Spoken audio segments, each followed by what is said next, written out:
आप जैसे क्लास में आओगे, आप अपना एक एजेंडा लेके आओगे कि आज मैंने बच्चों को ये करवाना है। वैसे ये एजेंडा आपका हर दिन सेम रहेगा। तो एजेंडा क्या रहेगा, मेरे अकॉर्डिंग जो मैं बच्चों को पढ़ाता हूं, सबसे पहले आकर हम अपने पूरे दिन का उसमें एजेंडा लिखते हैं।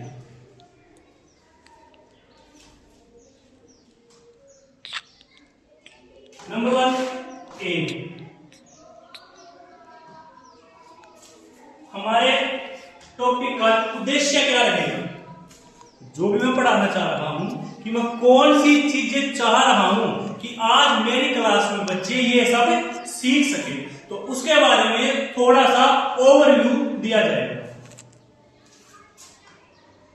उसके बाद इस एम के रिगार्डिंग एक छोटी सी एक्टिविटी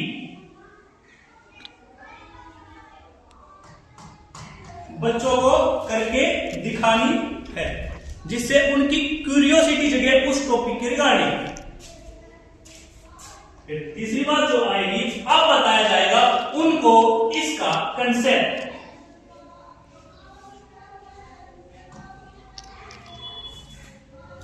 इस टॉपिक के बारे में पूरी जानकारी बच्चों को दी जाएगी। तो सीधी सी बात है, एक बात तो ये जरूर होगी कि कुछ बच्चों को पूरा समझ में आएगा, कुछ को 70%, कुछ को 60%। तो इस तरीके से बच्चों के कुछ डाउट होंगे, तो इस कंसेप्ट के बाद उनके डाउट लिए जाएंगे।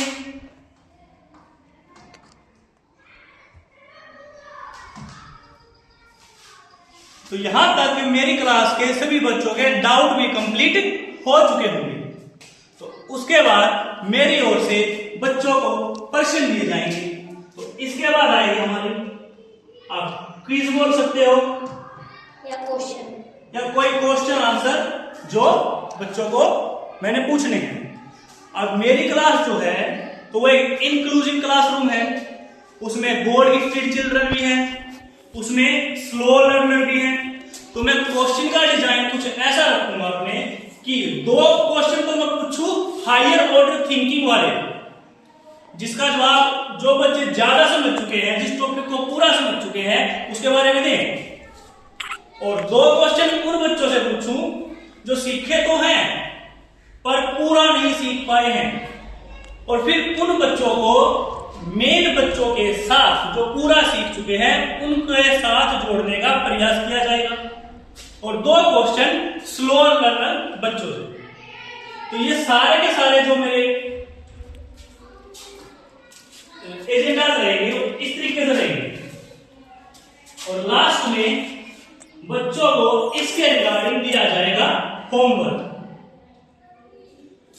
होमवर्क में जरूरी नहीं हम उनको प्रश्न उत्तर ही दें, हम उनको कोई और एक्टिविटी करने को दे सकते हैं कि जो मैंने ये किया है, ये देखो आपकी डेली लाइफ में ऐसे उदाहरण कहां देखते हैं और आप इन चीजों को अपनी डेली लाइफ में कहां यूज कर सकते हैं।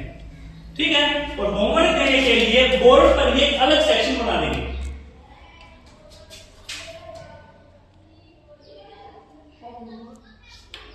हाँ जी। और इसी में हम अलग अलग सब्जेक्ट के लिए अलग अलग कॉलम बना देंगे।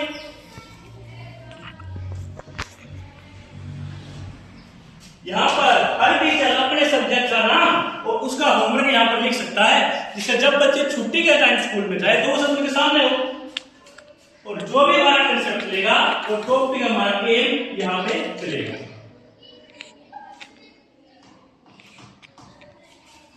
ये हमारी बोर्ड प्रेजेंटेशन रहेगी।